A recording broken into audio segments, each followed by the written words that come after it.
ആരാണ് യഥാർത്ഥത്തിൽ റിച്ച്? ഒരുപാട് പണം കയ്യിലുള്ള, എന്നാൽ പണം ചെലവഴിക്കാൻ ഒട്ടും സാധ്യതയില്ലാത്ത, കഴിവില്ലാത്ത ഒരാളാണോ?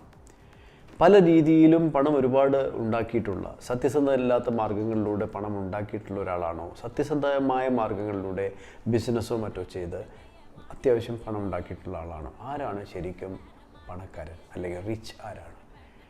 ശരിയായ കാര്യങ്ങൾക്ക് വേണ്ടി പണം ചെലവ് ചെയ്യാൻ മടിയില്ലാത്ത ആളാണോ? ഒന്നിനും പണം ചെലവ് ചെയ്യാതെ പണം പെരുകുവാൻ വേണ്ടി മാത്രം കരുതി വെക്കുന്ന ഒരാളാണോ? ആരാണ് റിച്ച്?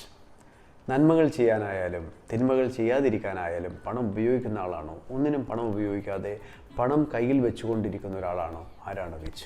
നിങ്ങൾ ആലോചിക്കേണ്ട കാര്യമാണ്. അപ്പോൾ നിങ്ങളുടെ മുന്നിലൂടെ വരുന്ന ഒരാൾ ഏത് രീതിയിലാണ് പണം ഉണ്ടാക്കിയത് എന്നതും പണം അയാളുടെ കയ്യിലുണ്ട് എന്നുള്ളതിനേക്കാൾ കൂടുതൽ നമ്മളെ സ്വാധീനിക്കുന്ന, നമ്മൾ അയാളുള്ള കാഴ്ചപ്പാടിനെ സ്വാധീനിക്കുന്നതാണ് എന്ന് മനസ്സിലാക്കുന്നത് വളരെ പ്രധാനമാണ്.